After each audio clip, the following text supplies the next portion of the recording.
बात करते हैं तो हम विद्यालय की बात करते हैं, शिक्षकों की बात करते हैं, और मैं वहीं से आई हूँ। तो एक बहुत बड़ा सा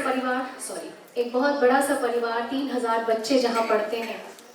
उनकी आवाज़ को रखने का मौका मिलना अपने आप में बड़ी बात है। और इसके साथ 100 से ज़्यादा का स्टाफ और वहाँ का प्रिंसिपल होना, तो मुझे लगता है कि बिल्कुल गिलहरी की तरह ही सही इस देश के योगदान, इस देश की तरक्की में अगर मैं छोटा सा योगदान भी कर पाऊँ तो ये मेरे लिए एक बहुत ही पुण्य का काम है। और सबसे बड़ी बात है कि जब हम शिक्षक, शिक्षा और विद्यालय सबकी बात करते हैं तो उसमें जो खाद की तरह काम करती है वो होती है पुस्तकें। द्रोणाचार्य ने एक बार महाभारत में कहा था कि हो सकता है कि आपके पास भूमि हो, भूमि की उर्वरता हो, लेकिन खाद बेहतर ना हो या बीज बेहतर ना हो, या आपके पास बीज बेहतर हो और हो सकता है आपके पास वातावरण बेहतर ना हो।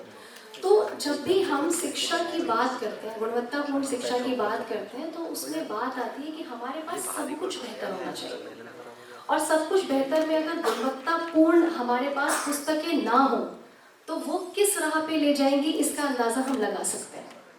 तो ऐसे समय में जब राष्ट्रीय शिक्षा नीति 2020 ये कहती है कि शिक्षा पर 6% खर्च किया जाना चाहिए और राज्य अगर वैसा नहीं कर पाता है तो जो माता पिता के ऊपर शिक्षा का खर्च आता है, जिसमें उनका गणवेश हो सकता है, जिनमें उसकी पुस्तकें हो सकती हैं, अगर ये सारा खर्च लगा दिया जाए तो अभी NSO के जो आंकड़े आए हैं 22 से 23 हज़ार रुपये खर्च करते हैं माता पिता शहरों में और 8 साढ़े 8 हज़ार खर्च करते हैं गाँव में। और 74% बच्चा गांव में पढ़ता है सरकारी विद्यालयों में और 47% पढ़ता है शहरों में। तो इसका मतलब जो बाकी है वो शिक्षा में जो खर्चे हैं वो माँ बाप कैसे वहन कर रहे हैं और उसमें कितने वो सक्षम हैं हमारा गांव, हमारा शहर पुस्तकों पे खर्च करने के लिए। ऐसे समय में अगर कावेरी इस मुहिम को चला पाती है कि वो बच्चों को रीजनेबल दाम पे ऐसी गुणवत्तापूर्ण पुस्तकें दिला पाए कि हम अपने बच्चों के सपनों को पंख दे पाएं और उसके माध्यम से विकसित भारत की नींव रख पाएं, तो इससे बड़ी अच्छी बात क्या होगी। तो पहले तो मैं आप सभी को कॉन्ग्रेचुलेट करती हूँ कि राष्ट्रीय शिक्षा नीति के स्वप्न को, इस देश के स्वप्न को आप अपने इस मुहिम के माध्यम से पूरा कर पा रहे हैं, तो थैंक यू सो मच। और इसके साथ मैं चाहूँगी कि पुस्तकें हमेशा ऐसी हो जो बच्चे को सत्य ना बताए, सत्य के रास्ते बताए। वो ये बताए कि सत्य अलग अलग हो सकता है और अपना सत्य सबका अलग है। सत्य की राह तो दिखाए,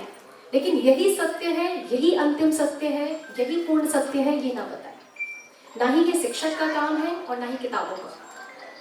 तो वो जो खाद की तरह काम करते हैं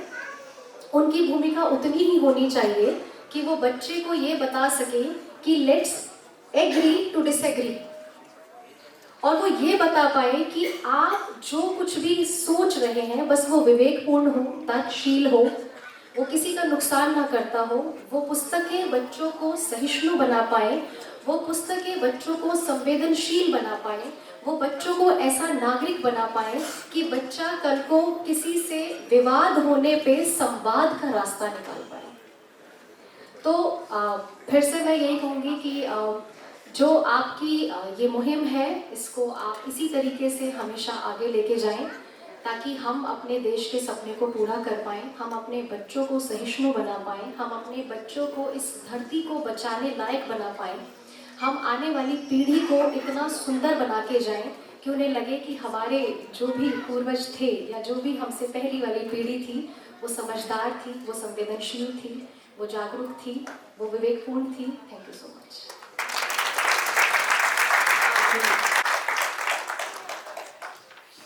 काफी दिल को